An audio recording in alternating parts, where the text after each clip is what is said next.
नमस्कार, मैं अशोक कुमार बैरवा। प्यारे विद्यार्थियों, हम कोशिका विज्ञान या सेल बायोलॉजी पढ़ रहे थे और इसमें आज का हमारा टॉपिक है एंडोप्लाज्मिक रेटिकुलम या अंतःप्रद्रव्य जालिका। अंतःप्रद्रव्य जालिका या एंडोप्लाज्मिक रेटिकुलम से संबंधित एक सामान्य प्रश्न पूछा जाता है कि अंतःप्रद्रव्य जालिका की संरचना, प्रकार व कार्यों का वर्णन कीजिए। चलिए तो अब हम सामान्य रूप से देखते हैं। पहले तो इसका सामान्य परिचय है कि एंडोप्लाज्मिक रेटिकुलम या अंतःप्रद्रव्य जालिका है। इसकी खोज और इसको यह नाम जो दिया था, ये पोर्टर के द्वारा किया गया था नामकरण। एंडोप्लाज्मिक रेटिकुलम को झिल्लियों का तंत्र या सिस्टम ऑफ मेम्ब्रेन भी कहा जाता है। झिल्लियों का तंत्र किसको कहा जाता है? एंडोप्लाज्मिक रेटिकुलम या ईआर को कहा जाता है। यह परिपक्व आरबीसी को छोड़कर सभी यूकैरियोटिक कोशिकाओं में पाया जाता है। तो एंडोप्लाज्मिक रेटिकुलम है, यूकैरियोटिक सेल्स के अंदर पाया जाता है, आरबीसी है इसमें नहीं पाया जाता है। और प्रोकैरियोटिक जो सेल हैं उनके अंदर एंडोप्लाज्मिक रेटिकुलम नहीं होती है। मांसपेशियों में एंडोप्लाज्मिक रेटिकुलम को सार्कोप्लाज्मिक रेटिकुलम कहा जाता है। यह महत्वपूर्ण पॉइंट है कि मांसपेशियों में एंडोप्लाज्मिक रेटिकुलम को क्या कहा जाता है? तो इसको सार्कोप्लाज्मिक रेटिकुलम वहां पर कहा जाता है। फिर आता है अंतःप्रद्रव्य जालिका की संरचना, structure of endoplasmic reticulum. Endoplasmic reticulum तीन प्रकार के घटकों का एक जाल है। इसमें जो तीन घटक पाए जाते हैं वो कौन कौन से होते हैं? एक सिस्टर्नी, दूसरी पुटिका या वेसिकल्स और तीसरी नलिकाएं या ट्यूब्यूल्स। तो एंडोप्लाज्मिक रेटिकुलम सिस्टर्नी, वेसिकल्स और ट्यूब्यूल्स इनसे मिलकर के बनी हुई होती है। सिस्टर्नी जो है ये लंबी, चपटी, अशाखित झिल्ली से बनी संरचनाएं होती हैं। सिस्टर्नी जो होती हैं लंबी होती हैं, पतली होती हैं, चपटी होती हैं और अनब्रांच्ड होती हैं। ये सिस्टर्नी समानांतर व्यवस्थित होकर लेमिली का निर्माण करती हैं। ये आर ई आर ये शॉर्ट में लिखा हुआ है, ये खुरदरी अंतःप्रद्रव्य जालिका या रफ एंडोप्लाज्मिक रेटिकुलम में अच्छी तरह से विकसित होती हैं। दूसरा जो भाग होता है एंडोप्लाज्मिक रेटिकुलम का वो है पुटिका या वेसिकल्स। ये सिस्टर्नी से अलग गोल, अंडाकार, थैलीनुमा संरचनाएं हैं जो एसईआर में प्रचुर मात्रा में पाई जाती हैं। वेसिकल्स हो गया। फिर आता है नलिकाएं या ट्यूब्यूल्स। ये पुटिका व सिस्टर्नी से अलग शाखित संरचनाएं होती हैं। कैसी होती हैं? शाखित होती है, ब्रांच्ड होती हैं। ये एसईआर यानी स्मूथ एंडोप्लाज्मिक रेटिकुलम या चिकनी अंतःप्रद्रव्य जालिका में अच्छी तरह से विकसित होती हैं। एंडोप्लाज्मिक रेटिकुलम गोल्जी काय के समान होती है, लेकिन इसके घटक भागों को अलग अलग किया जा सकता है। जबकि गोल्जी काय के जो घटक भाग हैं सिस्टर्नी, वेसिकल्स और ट्यूब्यूल्स जो हैं उनको अलग अलग नहीं किया जा सकता। गोल्जी काय की तरह जीव द्रव में इसका कोई निश्चित स्थान नहीं होता है। एंडोप्लाज्मिक रेटिकुलम का भी गोल्जी बॉडी की तरह जो निश्चित स्थान है वो नहीं होता है। तो ये चित्र में आपको ये रफ एंडोप्लाज्मिक रेटिकुलम है जिसको शॉर्ट में आर कहते हैं। इनकी सतह पर राइबोसोम पाए जाते हैं। और ये दूसरी स्मूथ एंडोप्लाज्मिक रेटिकुलम या एसईआर हैं जिनकी सतह पर राइबोसोम है वो नहीं पाए जाते हैं। अब आती है अंतःप्रद्रव्य जालिका के प्रकार, टाइप्स ऑफ एंडोप्लाज्मिक रेटिकुलम। तो एंडोप्लाज्मिक रेटिकुलम है ये दो प्रकार की होती हैं। एक तो खुरदरी अंतःप्रद्रव्य जालिका या रफ एंडोप्लाज्मिक रेटिकुलम और शॉर्ट में इसको आर कहा जाता है।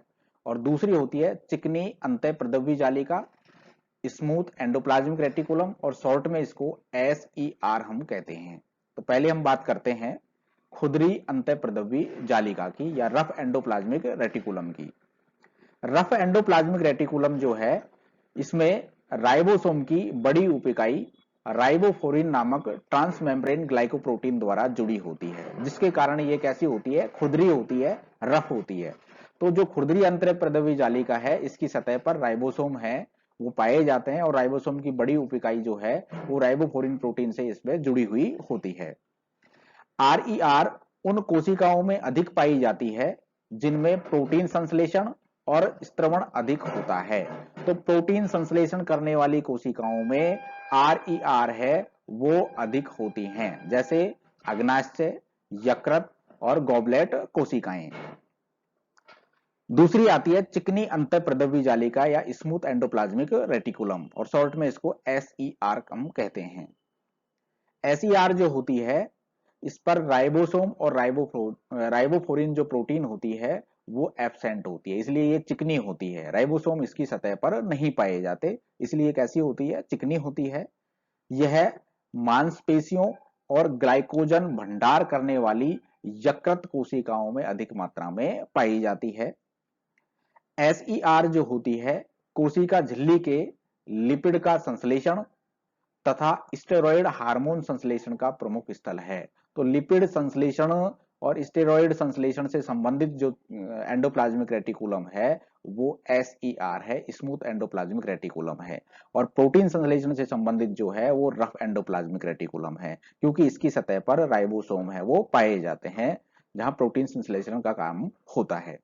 तो ये महत्वपूर्ण पॉइंट है दोनों के लिए कि प्रोटीन संश्लेषण जो होता है आरईआर पर होता है, या प्रोटीन संश्लेषण करने वाली कोशिकाओं में आरईआर अधिक पाई जाती है, और लिपिड संश्लेषण और स्टेरॉयड संश्लेषण जो संबंधित जो कोशिकाएं हैं उनमें एसईआर या स्मूथ एंडोप्लाज्मिक रेटिकुलम है वो अधिक पाई जाती हैं। तो ये दो मुख्य रूप से एंडोप्लाज्मिक रेटिकुलम है। इसके अलावा दोनों में हम कुछ अंतर और भी देख सकते हैं। एक बात हमको ये भी याद रखनी है कि जो रफ एंडोप्लाज्मिक रेटिकुलम है ये अधिक स्थायी संरचना होती है, और चिकनी एंडोप्लाज्मिक रेटिकुलम है ये कम स्थायी संरचना होती है। रफ एंडोप्लाज्मिक रेटिकुलम जो है ये सिस्टर्नी और वेसिकल्स से बनी हुई होती है, निर्मित होती है मुख्य रूप से, और चिकनी एंडोप्लाज्मिक रेटिकुलम जो है इसमें ट्यूब्यूल्स जो हैं उनकी संख्या ज्यादा होती है। तो ये दो पॉइंट और हमको याद रखने हैं साथ में ही। अब बात आती है एंडोप्लाज्मिक रेटिकुलम के कार्य। तो हमने कार्यों को चिकनी एंडोप्लाज्मिक रेटिकुलम और जो रफ एंडोप्लाज्मिक रेटिकुलम है दोनों को कार्यों को अलग अलग कर दिया है। कुछ कार्य कॉमन है जो भी हम देखेंगे। चिकनी एंडोप्लाज्मिक रेटिकुलम जो है, स्मूथ एंडोप्लाज्मिक रेटिकुलम जो है, उसके काम कौन कौन से हैं। एक तो ये एस्कॉर्बिक एसिड यानी विटामिन सी का संश्लेषण इसके द्वारा किया जाता है। दूसरा है एसईआर पर विटामिन ए से रेटिना के वर्णकों का निर्माण होता है। तो रेटिना के वर्णकों का जो निर्माण होता है ये एसईआर पर होता है विटामिन ए से। विटामिन सी का संश्लेषण इसके द्वारा किया जाता है। और तीसरा जो काम आता है वो है लिपिड संश्लेषण और स्टेरॉयड हार्मोन का संश्लेषण में भाग लेना। तो लिपिड और स्टेरॉयड हार्मोन का संश्लेषण जो है एसईआर पर होता है। ऑक्सीजन स्थानांतरण एंजाइम जिसको ऑक्सीजनेज कहते हैं, इसकी सहायता से एसईआर अविषालु पदार्थ की विषालुता को कम करती है, जिसको हम डिटॉक्सिफिकेशन कहते हैं। ये पूछा जाता है कि डिटॉक्सिफिकेशन से संबंधित एंडोप्लाज्मिक रेटिकुलम है, रफ एंडोप्लाज्मिक रेटिकुलम है या स्मूथ एंडोप्लाज्मिक रेटिकुलम है। तो ये जो चिकनी अंतःप्रद्रवी जालिका है या स्मूथ एंडोप्लाज्मिक रेटिकुलम है, ये डिटॉक्सिफिकेशन से संबंधित है, जो अविषालु पदार्थ हैं उनकी विषालुता को कम करती है, टॉक्सिटी है उसको कम करने का काम करती है। पौधों में एसईआर जो है वो स्फीरोसोम्स का निर्माण करती है। उसके बाद में आता है खुरदरी अंतःप्रद्रवी जालिका के काम। ये क्या कार्य करती है। एक तो प्रोटीन संश्लेषण से संबंधित होती है, ये हमने पहले देख लिया था कि चिकनी अंतःप्रद्रवी जालिका है वो लिपिड और स्टेरॉयड हार्मोन के संश्लेषण में भाग लेती है, और खुरदरी एंडोप्लाज्मिक रेटिकुलम की सतह पर राइबोसोम पाए जाते हैं जिसके कारण ये खुरदरी होती है और प्रोटीन संश्लेषण में भाग लेती है। ग्लाइकोसिलेशन प्रक्रिया आरईआर पर ही होती है। आरईआर में प्रोटियोसोम की सहायता से अनफोल्डेड प्रोटीन जो हैं उनको नष्ट किया जाता है, और आरईआर के द्वारा लाइसोसोम के निर्माण जो है लाइसोसोम है उनका निर्माण उनके जो एंजाइम्स हैं उनका निर्माण इन्हीं के द्वारा किया जाता है। किसके द्वारा? रफ एंडोप्लाज्मिक रेटिकुलम के द्वारा। इसके अलावा कुछ काम ऐसे हैं जिसमें दोनों एंडोप्लाज्मिक रेटिकुलम्स हैं वो भाग लेती हैं, जिसमें कौन कौन से हो सकते हैं? एक तो मैकेनिकल सपोर्ट का काम करने, यांत्रिक जो आधार जो प्रदान करती हैं कोशिका को, वो एंडोप्लाज्मिक रेटिकुलम है वो करती हैं। माइक्रोट्यूब्यूल्स, माइक्रोफिलामेंट्स और एंडोप्लाज्मिक रेटिकुलम है कोशिका का जो अंतः कंकाल है उसका निर्माण करती हैं, जिससे इसको यांत्रिक आधार मिलता है कोशिका को। दूसरा, अंतः कोशिकीय विनिमय, इंट्रासेल्युलर चेंजेज। एंडोप्लाज्मिक रेटिकुलम अंतः कोशिकीय संवहन तंत्र बनाती है। कोशिका द्रव्य में एक स्थान से दूसरे स्थान पर पदार्थों का परिवहन एंडोप्लाज्मिक रेटिकुलम के द्वारा संपन्न होता है। और तीसरा काम जो आता है वो है कोशिका उपापचय, सेल्यूलर मेटाबॉलिज्म। एंडोप्लाज्मिक रेटिकुलम की जो झिल्लियां हैं कोशिका द्रव्य में उपापचय क्रियाओं के लिए विस्तृत सतह प्रदान करती हैं। और एक केंद्रक झिल्ली का निर्माण, फॉर्मेशन ऑफ न्यूक्लियर मेम्ब्रेन। केंद्रकीय जो झिल्ली के विखंडित वेसिकल्स और एंडोप्लाज्मिक रेटिकुलम के जो घटक हैं गुणसूत्रों के चारों ओर व्यवस्थित होकर कोशिका झिल्ली जो है कोशिका विभाजन जो है उसके दौरान नवीन जो केंद्रक झिल्ली है उसका निर्माण इसके द्वारा किया जाता है। तो ये 4 काम और हैं जो एंडोप्लाज्मिक रेटिकुलम के द्वारा किए जाते हैं। तो इस वीडियो में हमने एंडोप्लाज्मिक रेटिकुलम का सामान्य परिचय, संरचना, प्रकार और उसके कार्य, उनका अध्ययन किया। आपको अगर कोई समस्या आती है तो आप कमेंट बॉक्स में समस्या है उसको डालें, और आपको वीडियो लगातार मिलता रहे इसके लिए आप चैनल को सब्सक्राइब करें, लाइक करें और शेयर करें।